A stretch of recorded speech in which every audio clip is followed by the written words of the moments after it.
Taste the Daily. Thiruvarur மாவட்டத்தில் கனமழையால் சேதமடைந்த நெற்பயிருக்கு ஏக்கர் ஒன்றுக்கு 25,000 ரூபாய் வழங்க கோரியும் உயிரிழந்த கால்நடைகள் மற்றும் சேதமடைந்த வீடுகளுக்கு நிவாரணம் கேட்டும் மாவட்ட ஆட்சியர் அலுவலகம் முன்பாக 500க்கும் மேற்பட்ட விவசாயிகள் போராட்டத்தில் ஈடுபட்டு வருகின்றனர். இதுகுறித்தான விவரங்களை செய்தியாளர் நேசராஜன் வழங்க நாம் கேட்கலாம். நேசராஜன், விவசாயிகள் போராட்டம் தொடர்பான தற்போதைய கள நிலவரம்.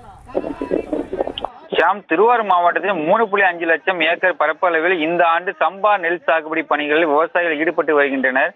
இந்த நிலையில் கடந்த 10 தினங்களுக்கு முன்பு தொடர்ந்து பெய்த கனமழையின் காரணமாக நெல் பயிர்கள் மழைநீரில் மூழ்கி பாதிக்கப்பட்டது. மேலும் அறுவடைக்கு தயாராக இருந்த குறுவை நெல் பயிர்களும் மழைநீரில் மூழ்கியது. இந்த நிலையில் மழையால் பாதிக்கப்பட்ட நெல் பயிர்கள் ஒரு ஏக்கருக்கு 25,000 நிவாரணம் வழங்க வேண்டும். மேலும் கடந்த ஆண்டு திருவாரூர் மாவட்டத்தில் நெல் மற்றும் பருத்திக்கு பயிர் காப்பீடு செய்த விவசாயிகளுக்கு முழுமையாக இழப்பீடு வழங்காததை கண்டித்தும் விடுபட்ட விவசாயிகள் அனைவருக்கும் பயிர் காப்பீடு தொகை வழங்க வலியுறுத்தியும், மேலும் கனமழையால் சேதமடைந்த வீடு உயிரிழந்த கால்நடைகளுக்கும் உரிய நிவாரணம் வழங்க வலியுறுத்தி திருவாரூர் மாவட்ட ஆட்சியர் அலுவலகம் முன்பாக தமிழக விவசாயிகள் நலச்சங்கத்தின் மாநில தலைவர் சேதுராமன் தலைமையில் 500க்கும் மேற்பட்ட விவசாயிகள் ஆர்ப்பாட்டத்தில் ஈடுபட்டனர்.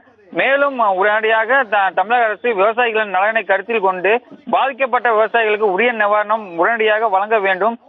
இல்லை என்றால் விவசாயிகளுடைய போராட்டம் தொடர்ந்து நடைபெறும் என விவசாயிகள் தெரிவிக்கின்றனர். விரிவான விவரங்களுக்கு நன்றி நேசராஜன்.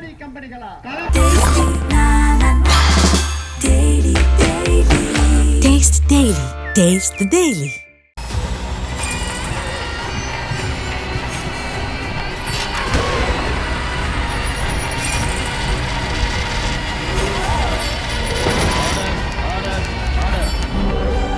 நிகழ்தகவு குற்றங்களின் மறுபரிமாணம். நாள்தோறும் இரவு 10 மணிக்கு இணைந்திருங்கள் நமது நியூஸ் தமிழ் தொலைக்காட்சியோடு.